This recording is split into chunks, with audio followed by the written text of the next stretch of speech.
نوید صاحب، کل ہم نے جو پروگرام کیا تو اس کے بعد رات کو ایران نے ایک بھرپور شاندار جوابی حملہ اسرائیل کے اوپر کیا، اور یہ پچھلے 2.5-3 سال میں جب سے اسرائیل غزہ اور فلسطین کے مسلمانوں کے اوپر ظلم کے پہاڑ ڈھا رہا ہے، یہ ایک پہلا حملہ ہے نوید صاحب کہ جو ایک بھرپور حملہ جسے آپ کہہ سکتے ہیں کہ جس نے واقعتاً ایک میسج کنوے کیا ہے، ایک امپریشن چھوڑا ہے، ایک ضرب لگائی ہے۔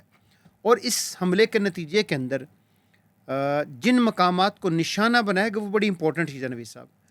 اسرائیل کا وزارت دفاع جو ہے اس کو ٹارگٹ کیا گیا ہے، تل ابیب کا مالیاتی جو مرکز ہے اس کو ٹارگٹ کیا گیا ہے، وزارت دفاع کو ٹارگٹ کیا گیا ہے، وزارت جو معیشت ہے اس کو ٹارگٹ کیا گیا ہے، تل نوف ایئرپورٹ کو ٹارگٹ کیا گیا ہے، حیفا کے مختلف علاقے ہیں ان کو ٹارگٹ کیا گیا ہے، غزہ کے قریب سمندر میں گیس کا پلیٹ فارم ہے اس کو ٹارگٹ کیا گیا ہے۔ تو جس طرح اسرائیل نے ایران کے جو جوہری تنصیبات تھیں ان کو ٹارگٹ کیا تھا، ایران کے جو سائنسدان تھے ان کو ٹارگٹ کیا تھا، اور ایران کے جو چیف آف سٹاف تھے ان کو ٹارگٹ کیا تھا، ہائی پروفائل ٹارگٹنگ کی تھی اسرائیل نے بھی، تو ایران نے بھی کم و بیش نوید صاحب 19-20 کے فرق کے ساتھ ٹھیک نشانہ لگایا ہے، ٹھیک کام کیا ہے، اور اس کا نتیجہ یہ ہے کہ ایک دفعہ اگر اسرائیل نے یہ جرت کی تھی تو اب ایک دفعہ ایران نے بھی اس کو بیلنس کر دیا ہے۔ یہاں تک بات چل پڑی ہے، اب آگے اس کی کیا ڈائریکشن ہوں گے، اس کے ممکنہ اثرات اس پورے سینٹرل ایشیا پہ کیا ہوں گے، مشرق وسطیٰ کے اوپر کیا ہوں گے، امریکہ کیا سوچ رہا ہے، عرب دنیا کیا کہہ رہی ہے، کل سلامتی کونسل کا اجلاس ہوا اس کے اندر کیا ہے، اور کچھ جو آپ کے پاس خبریں ہیں جو بہت اہم چیزیں آپ کے پاس ہیں، آج ان چیزوں کے اوپر ہم تھوڑی سی بات کریں گے، اور لوگوں کو کچھ وہ چیزیں ہم بتائیں گے جو ذرا منظر عام پہ نہیں ہیں، ان چیزوں کی طرف لوگوں کو اشارہ کریں گے تاکہ لوگ اویئر ہو سکیں کہ آنے والے مستقبل کا جو نقشہ ہے وہ کیا بن رہا ہے۔ دیکھیں، جنگ کے بارے میں تو کل بھی ہم نے یہ بات کی تھی کہ جنگ کا ہونا کسی بھی صورت میں خوشائند نہیں کہا جا سکتا، اور جنگ بہرحال ایک خوفناک چیز ہے جس سے بچنے کی ہر ممکن کوشش کرنی چاہیے، اور دنیا بھر کے تمام افراد کو جنگ کو روکنے کے لیے جو ممکنہ اقدامات ہو سکیں وہ کرنے چاہیے۔ تو لیکن ساتھ ساتھ ہم نے یہ بھی دیکھا تھا کہ جو رجیم اس وقت دنیا میں مختلف ممالک کو ہیڈ کر رہی ہیں، موسٹلی وہ پاپولسٹ لیڈرز ہیں سارے، اور پاپولسٹ لیڈر کی آپ کو پتہ ہے کہ وہ ریٹرکس پہ زیادہ جاتے ہیں، یعنی بیانات پہ زیادہ جاتے ہیں، اور یعنی وہ آڈینس کے ایموشنز کو گریب کرنے کے لیے جملے بازی پر زیادہ جاتے ہیں، اور یہی چیز جو ہے نا دوسری طرف بھی چونکہ کوئی ڈپلومیٹک گریس نہیں ہے، کوئی سینس نہیں ہے کہ ایک رسپانسبلٹی ہے، اور رسپانسبلٹی کو بیئر کرنے کے لیے تھوڑے سے اس کا معیار کا مظاہرہ کرنا چاہیے، تھوڑا گریس کا مظاہرہ کرنا چاہیے، تھوڑی پیشنس کا مظاہرہ کرنا چاہیے۔ وہ ویسے ختم ہوا ہے تو ترکی با ترکی جواب آتے ہیں، جس کی وجہ سے یہ جو دنیا کی امن کی صورتحال ہے یہ ٹینس ہو جاتی ہے، اور دنیا کے جو نیوٹرل لوگ ہیں، جو آبزرور ہیں، جو دنیا کو دیکھ رہے ہیں یا دنیا کو امن کی طرف لانا چاہتے ہیں، وہ پھر پریشان ہوتے ہیں کہ اس کا کیا حل نکالا جائے۔ دیکھیں نصر اللہ بھائی، کل کی جو جنگ ہوئی ہے اس پہ ہم نے ابتدائی طور پر ایک تجزیہ کیا تھا، اور کچھ چیزیں ہمارے سامنے اس وقت آئی تھی، کچھ اور جو ہیں جیسے جیسے ہائی لائٹ ہوئی ہیں تو اس سے بھی کچھ چیزیں نکل کر سامنے آئی ہیں۔ مطلب سب سے بڑی بات جو اس میں دیکھنے والی ہے وہ یہ کہ دیکھیں ایران کا جو ہم نے کل بھی کہا کہ ایران کا جو انٹرنل سیکیورٹی سسٹم ہے وہ اپ ٹو دی مارک نہیں ہے جس طرح کے چیلنجز وہ دنیا کو دے رہا ہے۔ یعنی آپ اپنا ایک ٹارگٹ متعین کر رہے ہیں کہ اسرائیل مرگ بر امریکہ، مرگ بر اسرائیل، ٹھیک ہے، آپ اپنے سٹینس پہ قائم ہیں، لیکن اب آپ کو اپنے ایک ایسے دشمن کو جو کہ کھلا دشمن ہے، بالکل، اور وہ خود بھی دندناتا پھر رہا ہے دنیا بھر میں اپنی بدماشی، اور یعنی وہ ایک گینگسٹر ہے جس کی پشت پناہی امریکہ کر رہا ہے، اور اس کی بیس پر وہ دنیا کو جو ہے وہ توڑتا چلا جا رہا ہے۔ آپ اس کو چیلنج کر رہے ہیں اور چیلنج کرتے ہوئے بھی آپ بہت ہائپ پہ جا کے وہ کر رہے ہیں, تو اس کے ساتھ ساتھ آپ کو اپنی جو سیکیورٹی ہے اس کو بھی فول پروف بنانا چاہیے. مطلب میرا خیال ہے کہ دیکھیں جو بات اب سامنے آئی ہے, تقریباً 20 کے قریب ٹاپ براس لیڈرشپ, جس میں آرمی کے خاص افراد بھی اور سائنٹسٹ بھی. اچھا, اب یہ سائنٹسٹ کو مار دینا, آرمی کے ان کو مارنا, اور اتنی پریسیزن سے مارنا نصر اللہ بھائی, مطلب ٹارگٹ ایسا ہے کہ وہ جس کمرے میں لیٹے ہوئے ہیں اسی کمرے میں جا کے میزائل گرا ہے. جس جگہ پر وہ مطلب اگر ڈرائیونگ کر رہے ہیں تو ساتھ میں بیگم محفوظ ہے اور ساتھ کے گولی ان کو جا کے لگی ہے. اور آرٹیفیشل انٹیلیجنس کو استعمال کیا گیا کہ گاڑی پر گن لگی ہوئی ہے اور وہ ٹارگٹ کر رہی ہے جس کو مارنا ہے. مطلب دیٹس اندر نیو یعنی aspect of understanding where we are going now. کل بھی ہم نے یہ بات کی ہے کہ جو ایران کی اور اسرائیل کی اس وقت یہ جنگ ہے, یہ کھلی تیسری جنگ ہو رہی ہے. ایک طرف امریکہ ہے جو کہ سپورٹ کر رہا ہے اور ڈپلومیٹیکلی بھی سپورٹ کر رہا ہے, اور جو اسلحہ ہے اس کے ساتھ بھی سپورٹ کر رہا ہے, اور ریٹرکس کے ساتھ بھی سپورٹ کر رہا ہے. اب دوسری طرف جو ہے وہ دیکھنا ہوگا کہ جو گلوبل پاور ہے جیسے چائنا ہے, رشیا ہے, وہ کیا کر رہے ہیں. وہ بھی اس وقت اس وار کو دیکھ رہے ہیں اور ان کو بھی اپنا ایک رول متعین کرنا ہے. اس رول متعین کرنے میں بھی ایران کو خود بھی بہت ساری چیزوں کو ری ایویلویٹ کرنا پڑے گا, کرنا چاہیے. یہ جنگ میں جو اس نے جواب دیا ہے بہت اچھا جواب ہو گیا.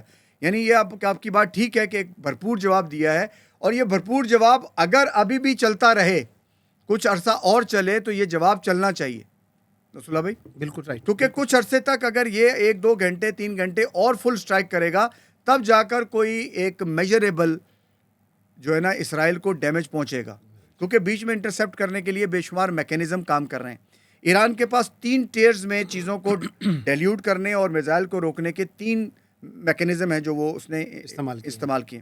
لیکن جب آپ ہیوی لانچ کریں گے میزائل کی بمبارڈمنٹ, تو اس کے نتیجے میں وہ سارے سسٹم جو ہے نا وہ کولیپس کریں گے اور جا کے گریں گے ٹارگٹ پہ. تو اس وقت ایران کے لیے سروائیول میں یہ ہے کہ اس وقت جتنی اس کی کیپیسٹی ہے اس کو وہ لگانی چاہیے, جس کے لگانے کی بیس پر ہی اسرائیل کو کوئی میسج جائے گا. اور اسرائیل ایک چھوٹی سی آبادی ہے, خوفزدہ لوگ ہیں, وہ موت سے اتنے ہی ڈرتے ہیں جتنی ہم موت سے محبت کرتے ہیں اتنے ہی وہ موت سے ڈرتے ہیں. تو ان کی ایک سائیکی ہے, ظاہر ہے وہ ایک چھوٹی سا خطہ ہے, اس پہ وہ بیٹھا ہوا ہے, بدماشی اس نے کی ہوئی ہے, وہ بدماش ہے امریکہ کا اور اس کو استعمال امریکہ کرتا ہے. لیکن اس میں ایران نے جو حملہ کیا ہے, یہ حملہ اب اگر سسٹین ہوتا ہے تو ایران کے پاس مزید کتنی کیپیسٹی ہے, یہ ایک سوال ہے. اگر اسرائیل اب دوبارہ سٹرائک کرے گا تو ایران کیا کر سکے گا, یہ ایک ایسا سوال ہے جس پہ بہرحال ابھی ہمیں ڈسکشن کرنا ہے اور چیزیں سامنے آتی ہیں.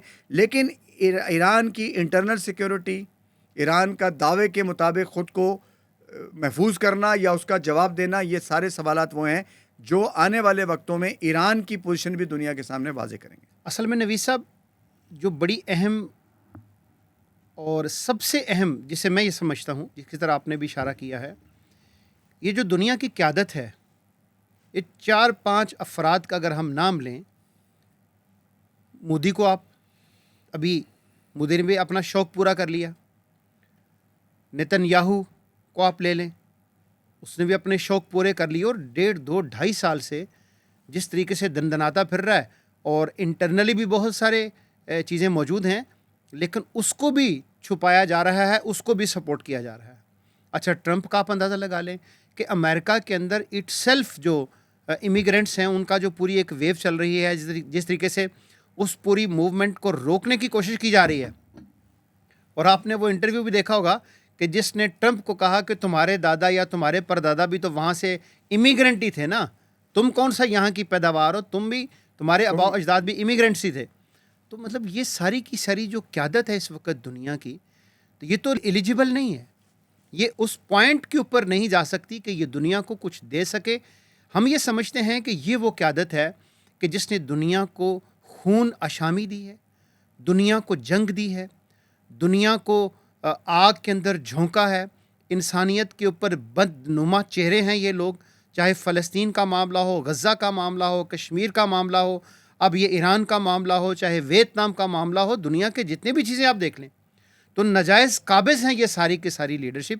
اس لیے ہم اس بات کو اس اینگل سے بھی کہتے ہیں, پبلک کو بھی ہم نے بارہا یہ کہا ہے, اور پالیسی ریفرنس سے بھی ہم یہ کہتے ہیں کہ دیکھیے اگر ملکوں کے اندر اس طرح کی لیڈرشپ ان جگہوں کے اوپر آئے گی تو اس کا نتیجہ یہی ہوگا جو اس وقت ہو رہا ہے.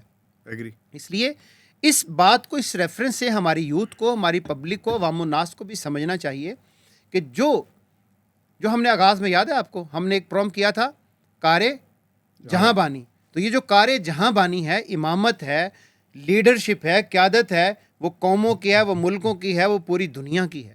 تو آپ اندازہ لگا لیں اس کے اوپر اگر مطلب بندر جیسے لوگ سوار ہو جائیں گے, اس کے اوپر اس طرح کے ایکومن کے لوگ آ جائیں گے, تو اس کا نتیجہ تو نوید بھائی یہی نکلے گا جو اس وقت نکل رہا ہے. اچھا, دوسری بات یہ نصر اللہ بھائی کہ جتنے بھی لوگ اس وقت اس جنگ کو آبزرو کر رہے ہیں اس میں دیکھیں کچھ ویوز تو یہ ہیں کہ آپ ان کی ڈیٹیلنگ میں جائیں. میزائل کون سا تھا, کتنی رینج کا تھا, کہاں پہنچا تھا, کیسے گیا تھا, کہاں ٹارگٹ کر رہا تھا. ظاہر ہے یہ ڈیٹیل بھی دلچسپی کا باعث ہے اور لوگ اس کو سننا چاہتے ہیں اور سنتے ہیں. اس میں بھی کئی فراڈ ہیں, اس میں بھی کئی دھوکے ہیں, اور بعد میں پتہ چلتا ہے کہ جو خبر آپ لے کے چل رہے تھے وہ خبر تھی ہی نہیں. اب جیسے ایک ایران نے مطلب اسرائیل کا جہاز مار دیا اور ایک پائلٹ ان کی گرفتار کر لیا. اب یہ خبر چل رہی ہے, اب اس کی تصدیق ہوتی رہے گی, چلتا رہے گا, پتہ چلے گا. جیسے ہمیں بھی 6 ہم نے پہلے دن مار دیے تھے انڈیا کے, لیکن پتہ دنیا کو اس وقت چلا جا کے بعد میں کہ ہاں یہ ہوا تھا, جب انہوں نے خود تسلیم کر لیا. حالانکہ وہ جنگ پہلے دن ہی ہم جیت گئے تھے. جی بالکل. اور بعد میں جو ہم نے کیا وہ تو سمجھے کہ ہم نے اور ایک یعنی سونے پہ سہاگا والا کام کیا نا. تو اس وقت جو یہ کرٹیکل سچویشن ہے نصر اللہ بھائی, یہ بڑی خطرناک اس سینس میں ہے کہ امریکہ کا اسرائیل کو اس طرح سے سپورٹ کرنا اور اس کو اپنا الائز سمجھنا, اور ایک اس کو وہ کنٹری نہیں ہے, وہ تو ایک سمجھیں کہ ایک ناجائز قابض ریاست ہے, ایک بیس ہے, جنگی اڈا ہے امریکہ کا جو وہ یوز کرتا ہے just to control all countries around. اچھا, اب اس میں بھی جارڈن جو ہے یہ وہ مکمل طور پر سپورٹ کرتا ہے اسرائیل کو, اس میں کوئی دو رائے نہیں ہے. اس کو گرانٹ امریکہ دے رہا ہے, اس کی معیشت کا بنیاد جو ہے وہ اسرائیل کے دینے پر ہے, اسی کی طرف سے اس کو چیزیں جاتی ہیں کھانے پینے کی بھی. تو جارڈن کو تو ہم چلیں ایک مجبوری اس کی سمجھ سکتے ہیں یا کہہ سکتے ہیں, لیکن باقی جو ممالک ہیں انہیں بہرحال ایک کردار ادا کرنا چاہیے, جو کردار ادا کیا گیا کسی حد تک اس پہ پالیسی بات کی گئی ہے. اصل اصول یہ ہے نصر اللہ بھائی کہ اس وقت لوگ یہ سوال کرتے ہیں کہ کیا کوئی امت مسلمہ بھی دنیا میں ایگزسٹ کر رہی ہے, کیا کوئی اسلامک بلاک ہے, کیا کوئی OIC ہے جو اس وقت کوئی رول پلے کرے. یہ ایک بہت خطرناک بات ہے کہ امریکہ اس وقت چاہے تو کسی کو بھی اپنے لیے استعمال کر سکتا ہے. رائٹ. تو ڈر یہ ہے کہ امریکہ کسی کو بھی استعمال کرنے جائے گا تو وہ ملک اپنے محدود مفادات کی خاطر اور اپنے لوکل ایشوز کی وجہ سے امریکہ کی بات ماننے پر مجبور ہو جائے گا. رائٹ. تو اس جنگ کے اندر اس کے پھیلنے کا خطرہ اس سینس میں بھی ہے کہ جب امریکہ اس کے اندر انوالو ہوتا ہے, اور ہوا ہے, براہ راست اس نے تو نہیں کیا, لیکن یہ کہ امریکہ نے کہا ہے کہ اگر ہوا تو ہم ڈیفینڈ کریں گے. دوسری طرف یہ کہ کیا ایران بھی حملہ کرے گا امریکہ پر. تو ایران کے اندر دیکھیں نصر اللہ بھائی صورتحال یہ بنائی جا رہی ہے کہ اس پوری جنگ کے نتیجے میں جو یہ حملہ کیا گیا ہے یہ پچھلے عرصے میں سب سے بڑا حملہ ہے جو اسرائیل کی طرف سے ہوا ہے. بالکل صحیح. اور جو ٹارگٹ آپ نے کہا ہے, اس کا مطلب ہے کہ ایران کے اندر ہی وہ اسٹرکچر موجود ہے, ایک مافیا اندر کام کر رہی ہے.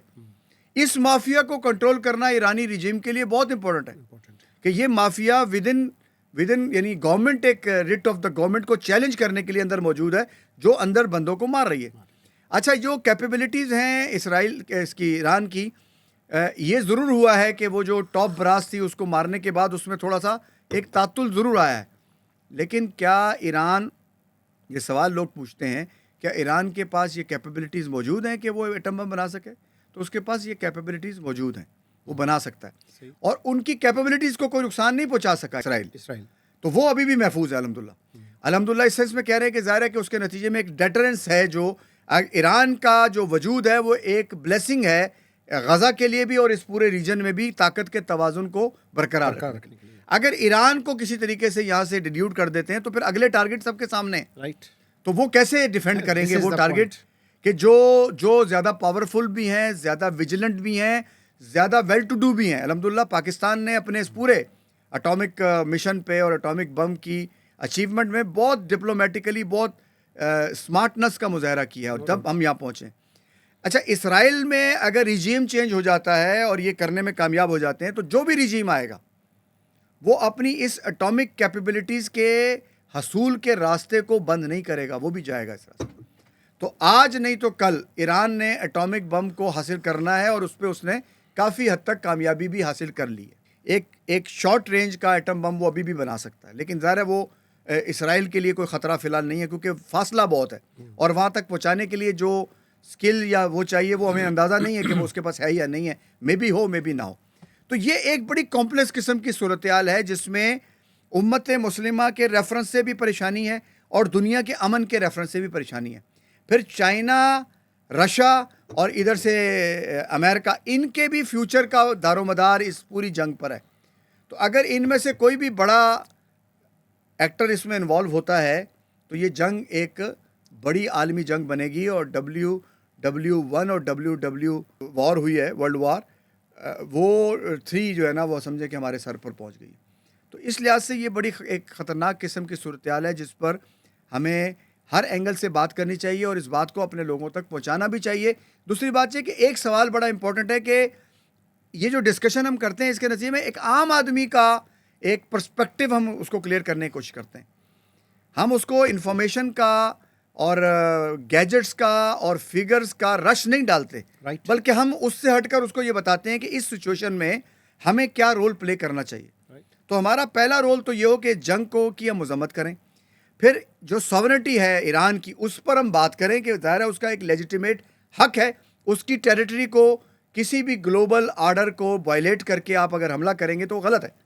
ویسے آپس کی بات یہ ہے نصر اللہ بھائی کہ کوئی ورلڈ آرڈر اس وقت کام نہیں کر رہا ہے. اس وقت کہتے ہیں نا کہ یا شیخ اپنی اپنی دیکھ، ہر ملک کو اپنی اپنی جنگ خود لڑنی ہے. یہ ایک بہت خطرناک قسم کا جنگل کا ماحول جو ہے نا وہ بنا ہوا ہے. اس لیے ہر ملک جو ہے وہ اپنی دفاع کے لیے اور اپنے ویسٹڈ جو بھی انٹرسٹ ہیں اس کی نیشنل کے، اس کے لیے وہ ایک ڈپریشن کا شکار ہے. یہاں کوئی ورلڈ آرڈر ایسا کام نہیں کر رہا ہے. تو اس موقع پر ایک نئے ورلڈ آرڈر کی جو دنیا کو ضرورت ہے اس میں ایک اہم کردار ادا کرنے کے لیے یہ بڑا اہم موقع ہے کہ ان کرائسس کے دنوں میں اس اینگل کو سمجھنے کی ضرورت ہے کہ ہمیں، یعنی جو اس وقت کی سچویشن ہے جس میں یہ جنگ ہو رہی ہے اور دنیا جو ہے نا وہ اس جنگ کے نتیجے میں اپنی اپنی پوزیشن لے رہی ہے.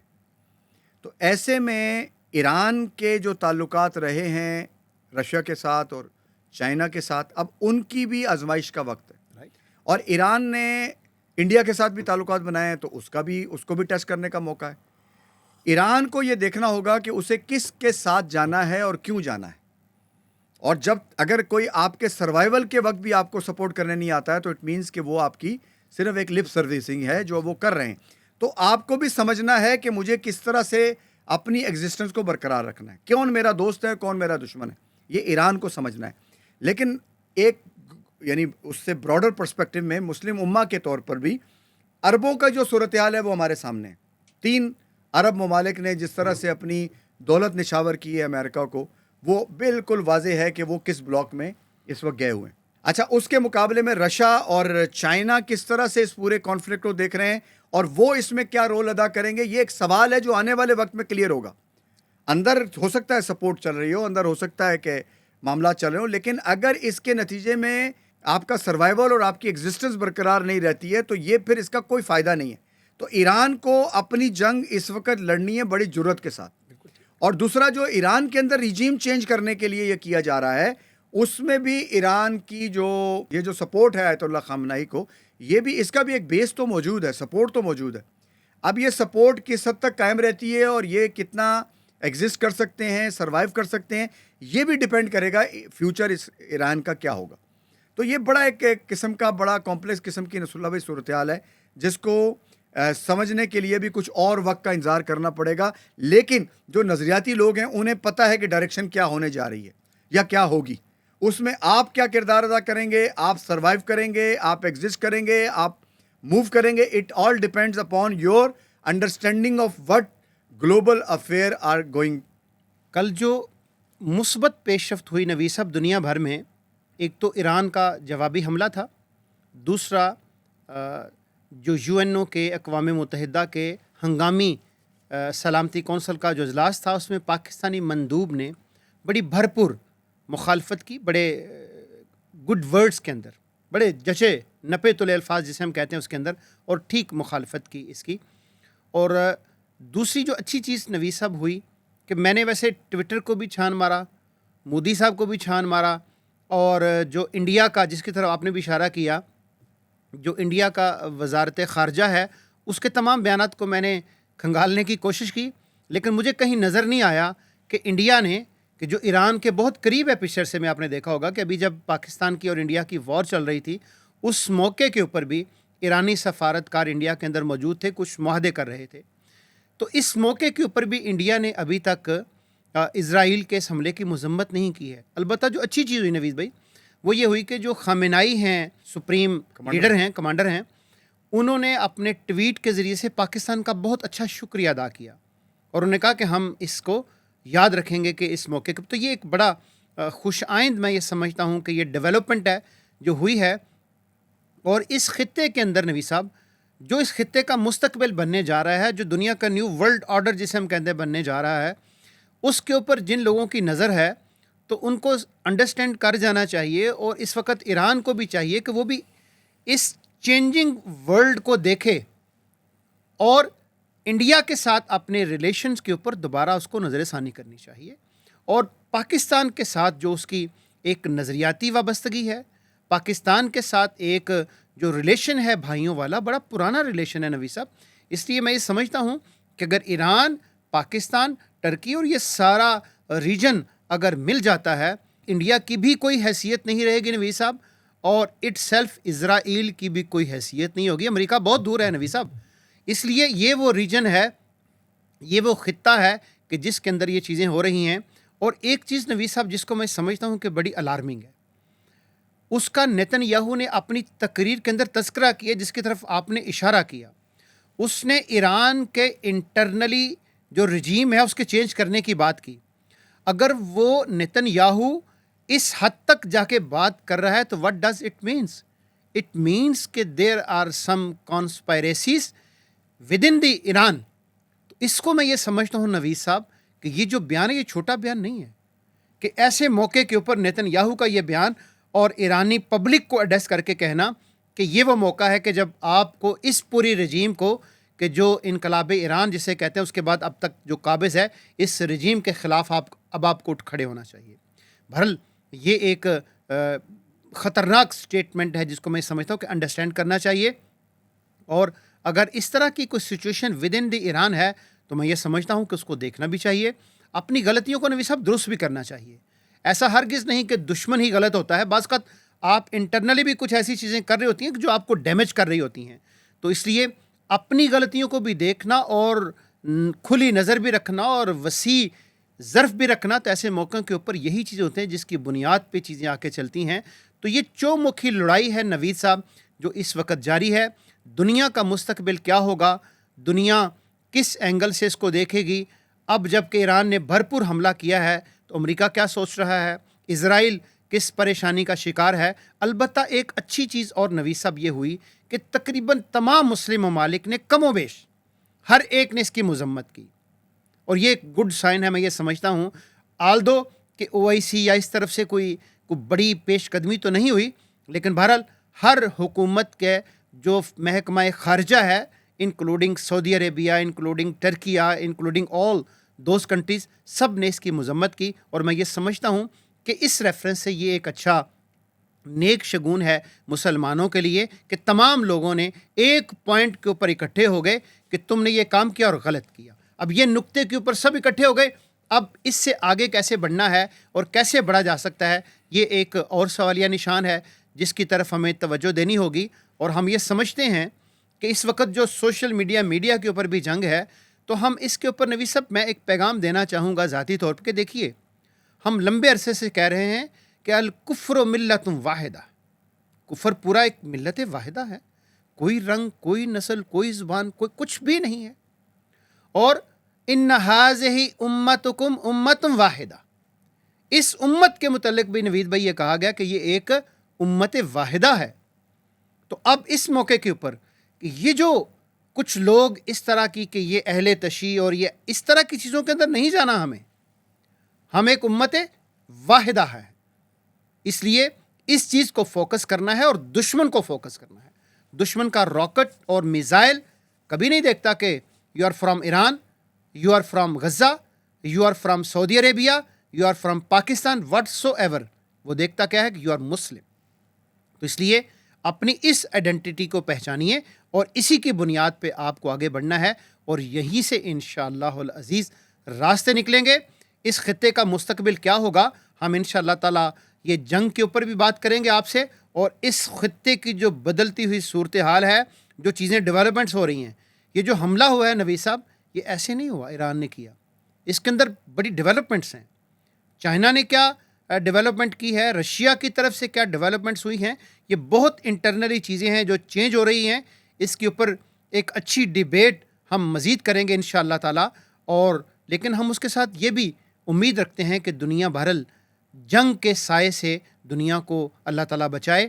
انسانی خون جہاں پہ بھی بہے وہ اچھا شگون نہیں ہوتا, اچھی بات نہیں ہوتی. دنیا کو جنگ سے بچانا چاہیے, لیکن بعض اوقات نوید صاحب جنگ کے علاوہ راستہ بھی کوئی نہیں ہوتا, اور امن بعض اوقات جنگ کے راستے سے ہی آتا ہے. تو شاید یہی راستہ اس وقت آپ کو اپنانا ہے کہ جو بدماشی, جو گنڈا گردی اسرائیل نے فلسطین کے اندر مچا رکھی تھی, اس کا حل شاید اس وقت یہی تھا کہ اس کو روکا جائے. یہ جو آپ نے بات کی ہے نا ریجیم چینج کی, اچھا ریجیم چینج کا خطرہ ادھر اور ادھر بھی ہے, دونوں طرف ہے. بالکل ٹھیک ہے. اسرائیل میں بھی نتن یاہو کی جو پوزیشن ہے وہ مضبوط نہیں ہے, اور نتن یاہو بھی اپنے الیکشن سے پہلے اپنے لیے ایک پولیٹیکل مائلیج لینے کی تیاری میں ہے. تو اگر وہ اس میں ایران کے ساتھ کوئی ڈیل کرنے میں کامیاب ہو جائے, کسی بھی ڈیل میں جس میں ایران ڈیل پہ چلا جائے, تو اس کے نتیجے میں اس کو اس کا مائلیج مل جائے گا اور وہ پھر کنٹینیو کرے گا. لیکن وہاں پر بھی ریجیم چینج کے چانسز موجود ہیں. اچھا, دوسری بات یہ ہے کہ جو آپ بات کر رہے ہیں نا امت مسلمہ کی, اور جو لوگ اس وقت کام کر رہے ہیں, دیکھیں نصر اللہ بھائی, اس وقت جو ایک پازیٹیو چیز یہ ضرور ہوئی ہے کہ کہیں نہ کہیں لاشعور میں یا شعوری طور پر مسلمانوں کو یہ ادراک ہو رہا ہے کہ ہم ایک امت واحدہ ہیں. لیکن ایشو یہ ہے کہ بہت سارے کنسٹرینٹ اور بہت ساری ریزسٹنس ایسے ہیں جن کی بنیاد پر وہ اس کا اظہار نہیں کر سکتے. جو 80s کے دور میں ایک فلو تھا نا, جو ایک بوم تھا, ساری دنیا ایک طرح کی نئی آپس میں ملنے لگی تھی, اور امت مسلمہ اور آرگنائزیشن اسلامک اور دنیا سے ساری تنظیمیں اکٹھی ہو رہی تھی, وہ ڈیفیوز کر دیا گیا تھا. اب ایشو یہ ہے کہ آرڈر ایگزسٹ نہیں کر رہا ہے, لیکن دیکھیں مسئلہ سمجھنے کا ہے. اس آرڈر کو استعمال کرتے ہوئے میں ریٹرک یہ دے رہا ہوں کہ یہ اس کی میں مذمت کرتا ہوں. یہ میں مذمت صرف اس لیے کر رہا ہوں کہ کل کو میری طرف آئے تو کوئی بیان دینے والا ہو. رائٹ. یہ اس سے آگے نہیں بڑھ پا رہی ہے. اس وقت سچویشن یہ ہے کہ مسلمان ممالک کو اس سے آگے بڑھ کر ایک کردار ادا کرنا ہوگا, اور یہ کردار مسلمان میرا خیال ہے کہ ڈیلیبریٹلی شاید ادا نہ کریں. کچھ حالات ایسے پیدا ہو جائیں جس میں اپنی ایگزسٹنس کے لیے شاید یہ کرنے کے کوئی حالات اللہ بنا دے. مطلب میں اس کو اس طرح سے دیکھتا ہوں کہ جیسے پاکستان اور انڈیا کی جو ایک کانفلکٹ ہے, اسی میں سے بلیسنگ نکلی کہ پاکستان نے ایٹم بم انڈیا کے حلے میں بنا لیا, اس پریشر کو یوز کرتے ہو. تو جب میری ایگزسٹنس پر بات آئے گی, میرے ناک تک پہنچے گی کوئی بات, تو میں ضرور اس کے لیے آگے اقدامات کروں گا. تو اس وقت اگر یہ جو اسلامی دنیا کی جو لیڈرشپ ہے وہ یہ سمجھ جائے کہ اس وقت ہمارے سروائیول کے لیے ضروری ہے کہ میں اس وقت اس ظلم کو روکوں جو ظلم کل کو میرے گھر پر بھی آ جائے گا. اچھا, اسرائیل کے عزائم کلیئر ہیں, اس میں کوئی چھپی ہوئی بات نہیں ہے. اس نے ٹارگٹ بھی دیے ہوئے ہیں, یہ ملک. ہم نے پچھلی دفعہ بھی بات کی کہ بن گوریان نے پاکستان کو ٹارگٹ کیا تھا. بن گوریان نے آج سے آپ سمجھیں کہ 47-48 میں بنا ہے, اس وقت یہ بیان دے دیا تھا کہ ہمارا ٹارگٹ پاکستان ہے. نیتن یاہو نے کہا ایران کے بعد پاکستان. تو اب کی بات ہے نا, تو کنٹینیوٹی ہے. بالکل. تو اصل بات یہ کہ پاکستان کو بھی, اگر میں پاکستان کے ریفرنس سے ہی بات کروں, تو پاکستان کو ابھی آنے والے حالات سے پہلے ہی اپنے لیے جو ہے نا نئے دوست تلاش کرنے کی ضرورت ہے. بالکل ٹھیک. نئے میدان تلاش کرنے کی ضرورت ہے, نئی شیلڈ تلاش کرنے کی ضرورت ہے, نئے ہتھیار تلاش کرنے کی ضرورت ہے. ہمارا ایگزسٹنس اس کے بغیر نہیں ہے کہ ہم اپنے ان ممالک کے ساتھ ایک ایسی ورکنگ ریلیشن بنائیں جس میں کم از کم ہماری جو ایکسپرٹیز ہیں وہ ایک دوسرے کے ساتھ شیئر ہوں, اور اس میں کوئی حرج نہیں ہے. تو اس کو کس طریقے سے استعمال کیا جا سکتا ہے, یہی رائٹ وقت ہے. بالکل ٹھیک. یہ جنگوں کے اندر ہی سے راستہ نکلے گا. بالکل ٹھیک. اگر اس میں ویژن کلیئر ہے، ایران کی بات آپ نے کی، ٹرکی کی بات ہم نے کی ہے، ادھر سے پاکستان کی بات ہو رہی ہے، سعودی عرب کی بات ہو رہی ہے، ادھر ملیشیا ہے، انڈونیشیا ایک بہت بڑا یعنی اسلامی ریجن ہے. بہت بڑی یہ دنیا اگر ہے. تھوڑا سا اس موقع کو ڈپلومیٹیکلی استعمال کر جائیں اور کوئی صورت ایسی بن جائے تو یہ بہت بڑی شیلڈ ہے. بالکل ٹھیک. یہ آگے نہیں چل سکیں گے. اس کو آپ پیچھے کر دیں. اس سے اوپر ایک اور چیز بھی نصر اللہ بھائی ایگزسٹ کر رہی ہے، وہ ہے رشیا اور چائنا. رشیا اور چائنا کے ساتھ آپ کی ایسوسیشن کس طرح سے ہو کہ ان کو بھی یہ لگے کہ اگر ہم نے اسلامی دنیا میں آئندہ چلنا ہے اور ان کے ساتھ اپنے معاملات کو ٹھیک کرنا ہے تو ہمیں اس وقت اسلامی دنیا کی پروٹیکشن کے لیے میدان میں آنا پڑے گا اور اپنا بہترین رول ادا کرنا پڑے گا، چاہے وہ اقوام متحدہ میں ہو چاہے وہ میدان کے اندر ہو. تو اس لیے یہ ایک 2 ٹیئر قسم کی ایک سچویشن ہے جس میں جنگ کے حالات میں نصر اللہ بھائی بعد میں ہی پتہ چلے گا کہ ہم اس کو اچیو کر گئے کہ نہیں کر گئے، لیکن ہم ہوپ کرتے ہیں کہ اللہ کرے کہ ایسا ہو جائے. اور ویسے عام طور پر ہمارے جو آڈینس ہیں وہ پوچھتے ہیں جی مسلمان اکٹھے کیوں نہیں ہوتے. ایشو یہ ہے کہ اچھا اس کو میں تھوڑا سا اور نیچے لاتا ہوں. نصر اللہ بھائی آپ یہ دیکھیں کہ جو ہمارے جو پرومیننٹ فگرز ہیں ہمارے ملکوں میں بھی ہوتی ہیں، پارٹیوں میں بھی ہوتی ہیں، آپ بتائیں کہ وہ کیوں ایک جگہ پہ نہیں آ سکتے. تو یہ خواب دیکھنا بند کریں کہ ایک جگہ پہ آ جانا. آپ یہ دعا کریں کہ وہ کوئی ایسا حالات بن جائیں جس میں وہ ان کا سب کا مفاد ایک ہو جائے تو آپ ریزسٹ کر لیں گے. لیکن اگر آپ اس فینٹیسی میں جی رہے ہیں کہ نصر اللہ پر حملہ ہوا ہے تو میں اس پہ اب اس وقت اس کی سپورٹ کیا آ جاؤں، کیونکہ کل نصر اللہ نے انڈیا کے ساتھ میری جنگ میں میرا سپورٹ ہی نہیں کی تھی، بلکہ دشمن کے ساتھ پینگیں بڑھائی تھی اور اپنا مفاد حاصل کر لیا تھا. جو اپنی پینڈنگ ٹریٹیز تھی وہ کر لی. تو اگر ان میں ہم نے اپنے مفادات کو ہی فوکس رکھا تو پھر کوئی ہم نہیں دیکھ سکتے کہ کوئی امت یا مسلمانوں کا کوئی بلاک بنے گا. لیکن حالات اس طرح سے جا رہے ہیں کہ 12 اب ملکوں کو ایک دوسرے کے ساتھ ملنا پڑے گا، اور اس میں یہ جو بلاک ہے یہ ایک نیچرل بلاک ہے، اسلامی بلاک. بالکل صحیح. اور یہ بننے جا رہا ہے یا بن چکا ہے یا بن جائے گا.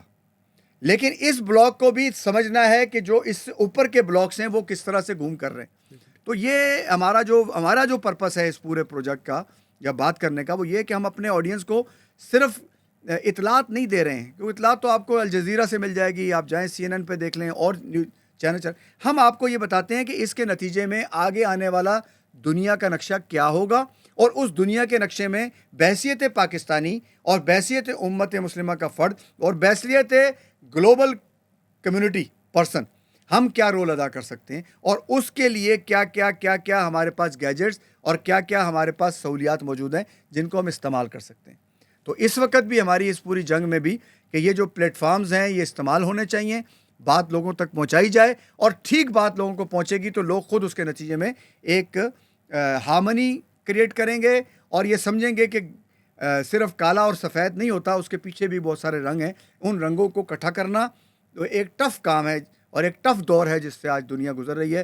اللہ تعالیٰ اس دنیا کے مستقبل پر رحم کرے اور ہمیں ایک ایسی لیڈرشپ دے جو دنیا میں اس امن کو کچھ عرصے تک سسٹین کر سکے.